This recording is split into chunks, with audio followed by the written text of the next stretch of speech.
آج تک کی تاریخ بتا رہی کہ دین کے خلاف جتنے فتنے پیدا ہوئے ہیں ان فتنوں کا تعاقب کرنے کی توفیق اللہ پاک جن کو عطا فرمائی وہ وہی لوگ تھے جنہوں نے خانقاہوں میں بیٹھ کر کے اللہ کا ذکر کیا ہے، سنتوں پر عمل کیا، کوئی دخل بھی نہیں ہوتا۔ یہ خالص اللہ تعالیٰ کی طرف اللہ کا انتخاب ہوتا ہے اور جس کو چاہتے ہیں یہ عطا فرماتے ہیں۔ ولایت یہ کسبی چیز ہے، یہ اختیاری چیز ہے۔ اللہ پاک نے انسان کے کسب کا، اس کی محنت کا اس میں دخل رکھا ہے۔ نبوت کا دروازہ بند ہے اور ولایت کا دروازہ کھلا ہوا ہے۔ حضرت نبی کریم صلی اللہ علیہ وسلم پر نبوت کو ختم کیا گیا ہے۔ ہم سب کا یہ عقیدہ ہے کہ آپ خاتم الرسول ہیں۔ آپ صرف نبی اور رسول نہیں ہیں بلکہ نبیوں کے خاتم ہیں۔ آپ کی ذات گرامی پر نبوت کو اللہ پاک نے ختم فرما دیا۔ اللہ کے قرب کے جتنے درجات ہیں، جتنے مراتب ہیں، نبوت کے علاوہ سب کھلے ہوئے ہیں اور قیامت تک کھلے رہیں گے۔ اللہ پاک نے اس دروازے کو بند نہیں کیا ہے، اللہ نے کھول دیا۔ صرف نبوت کا دروازہ جو ہے وہ بند ہے۔ یہ میں نے عقیدے کی بات عرض کی ہے۔ نبوت ایک عہدہ ہے، ولایت ایک ڈگری ہے۔ ڈگری جیسے ڈاکٹری کی ہوتی ہے، وکالت کی ہوتی ہے، انجینئرنگ کی ہوتی ہے۔ جو محنت کرے گا امتحان دے کے پاس ہو جاتا ہے وہ وکیل بن جائے گا، ڈگری وہ وکیل بن جائے گا، ڈاکٹر بنے گا، انجینئر بنے گا۔ اسی طرح ولایت بھی ایک ڈگری ہے۔ آدمی محنت کرتا ہے، لگا رہتا ہے، اللہ پاک اس کو نواز دیتے ہیں۔ لیکن نبوت جو ہے یہ ایک عہدہ ہے۔ عہدے کا ملنا جو ہوتا ہے، اب اتنے لوگ یہاں بیٹھے ہوئے وزیر بننا چاہیں تو کیا بن جائیں گے؟ نہیں، وہ ایک عہدہ ہے۔ اس کے لیے اللہ پاک کی طرف سے انتخاب ہوتا ہے نبوت کے تعلق سے۔ سمجھ میں آ گئی بات؟ ایک دوسری عقیدے کی بات یہ ہے، ولایت کو اللہ پاک نے نبوت کے ساتھ جوڑا ہے۔ کیا مطلب؟ نبی کی اتباع کرو گے تب تم کو ولایت دیں گے ہم، اور اگر نبوت کے نبی کی اتباع سے ہٹ کر اگر چلو گے، لاکھ محنت کرو، کوشش کرو، ولایت نہیں مل پائے گی۔ گویا ولایت جو ہے یہ نتیجہ ہے، یہ ثمرہ ہے حضرت نبی کریم صلی اللہ علیہ وسلم کی اقتداء کا، اتباع کا، آپ کے نقش قدم پر چلنے کا۔ جو آدمی اتباع نبوت میں جتنا زیادہ حضرت نبی کریم صلی اللہ علیہ وسلم کے قریب ہوگا، جتنا اتباع سنت میں وہ بلند ہوگا، اتنا ہی اللہ کا وہ چہیتا ہوگا۔ قرآن مجید نے اس کو بیان کیا۔ کیا فرمایا؟ فرمایا فَاتَّبِعُونِي يُحْبِبْكُمُ اللَّهُ۔ مجھے یاد آیا ہمارے اپنے ہی علاقے کے جنید وقت حضرت اقدس شاہ فضل رحمہ، اصلاً بلاوی ہے، ثانیاً گنج مراد آبادی ہے۔ حضرت کا وطن ہردوئی۔ ایسے اولیاء کرام کو اللہ پاک نے پیدا کیا ہے کہ آج بھی ان کا نام تصوف کی دنیا میں بڑی عزت و عظمت کے ساتھ لیا جاتا ہے۔ ان میں حضرت بھی ہے۔ حضرت نے فَاتَّبِعُونِي يُحْبِبْكُمُ اللَّهُ کا ترجمہ بہت پیارا کیا ہے اپنی زبان میں۔ فرمایا فَاتَّبِعُونِی، تم میری چال چلو، تم میری چال چلو، یحببکم اللہ، اللہ تم سے پیار کرے گا۔ یعنی آپ جتنا رسول اللہ صلی اللہ علیہ وسلم کے نقش قدم پر چلیں گے، فرمایا یحببکم اللہ، اللہ پیار کرے گا تمہیں۔ تو اللہ کی محبوبیت کی بنیاد میں سمجھانے کے لیے عرض کیا کرتا ہوں، ہمارے جسم کا پورا نظام اور ہمارے جسم کا قیام اور بقا اور ہمارے جسم کا ٹھہراؤ جس چیز پر ہے وہ ریڑھ کی ہڈی پر ہے۔ اگر اس ریڑھ کی ہڈی کو نکال دیا جائے تو نہ ہم بیٹھ سکتے ہیں، نہ ہم کھڑے ہو سکتے ہیں، نہ ہم چل سکتے ہیں، بلکہ کروٹ بھی نہیں لے سکتے ہم۔ یہ ریڑھ کی ہڈی پر سارے جسم کا دار و مدار، جس طرح جسم کا سارا دار و مدار ریڑھ کی ہڈی پر ہے، اسی لیے اگر ایک گریا ادھر سے ادھر ہو جائے سارا نظام بیکار۔ ایسا درد ہوتا ہے، ایسی تکلیف ہوتی ہے کہ جس کو وہ تکلیف وہ محسوس کر سکتا، ہم نہیں محسوس کر سکتے۔ وہ نقل و حرکت بھی نہیں کر سکتا، بجائے اس کے کہ وہ پیٹی کا استعمال کرے، لیکن وہ مصنوعی چیز ہے۔ اصلاً جسم کا قیام جو ہے وہ ریڑھ کی ہڈی پر ہے۔ میری بات سمجھ میں آ گئی؟ جس طرح جسم کا قیام، بقا، نقل و حرکت اور سارا نظام ریڑھ کی ہڈی پر ہے، اسی طرح ولایت کا سارا نظام اور اس نظام کی ریڑھ کی ہڈی اتباع سنت حضرت نبی کریم صلی اللہ علیہ وسلم۔ کوئی آدمی اتباع سنت سے ہٹ جائے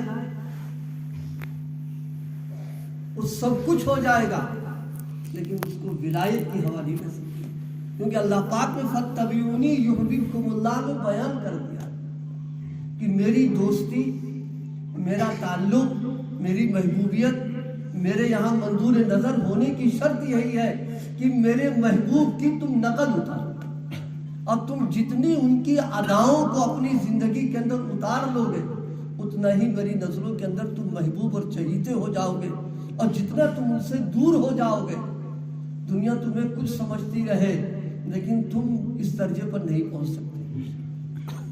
مجھے یاد آیا حضرت مجدد و منور الفسانی شیخ احمد سرہندی الفاروقی، حضرت مجدد صاحب، اللہ پاک پوری امت کی طرف سے ان کو جزائے خیر عطا فرمائے۔ حضرت مجدد صاحب کی محنتیں، ان کی توجہات، ان کی روحانیت، ان کی محنتیں، کوششیں اور جدوجہد کی بنیاد کے اوپر اس ملک کے اندر اسلام جو نظر آ رہا ہے در پردہ ساری محنتیں ان کی اسی کے اندر۔ اس لیے تو میں تو کہا کرتا ہوں صبح قیامت تک اس ملک کے مسلمان ان کے اس احسان کا صلہ اور بدلہ دے نہیں سکتے ہیں، یہ اللہ پاک ان کو عطا فرمائے۔ یہاں کا چراغ تو گل ہو رہا تھا، لیکن اللہ پاک نے حضرت مجدد الفسانی کو کھڑا کیا اور انہوں نے اپنی روحانیت سے بھی اور اپنی علمی قوتوں سے بھی اور اپنی توجہات کے ذریعے سے ایک انقلاب پیدا کیا۔ یہ آج ہم جو دیکھ رہے ہیں یہ سب ان کی محنتوں کا نتیجہ ہے۔ لوگ کہتے ہیں کہ خانقاہوں سے کیا ہوتا ہے، ایک سوچ ہے لوگوں کی سلسلے کے اندر خانقاہوں سے کیا ہوتا ہے۔ اب تو میدان میں آنے کا وقت آ چکا ہے، خانقاہوں بیٹھ کے اللہ اللہ کیا کریں گے، ساری باتیں بات کی ہیں۔ ہم تو صرف ان سے پوچھنا چاہتے ہیں کہ جس وقت اس ملک میں اکبر نے الہادی فتنہ پیدا کیا تھا اور دین الہی کے نام سے اس نے ایک دین باقاعدہ طور پر تیار کیا تھا، حکومت، اقتدار، قوت، طاقت سب اس کے پاس موجود تھی، لیکن اکبر کا دین الہی آج اس کا تذکرہ صرف کتابوں میں ہے اور تاریخ میں ہے، اس کا وجود صفحہ ہستی سے مٹ چکا ہے۔ اس کے مٹنے کے بنیادی جو اسباب تھے وہ کیا تھے کبھی کسی نے غور نہیں کیا۔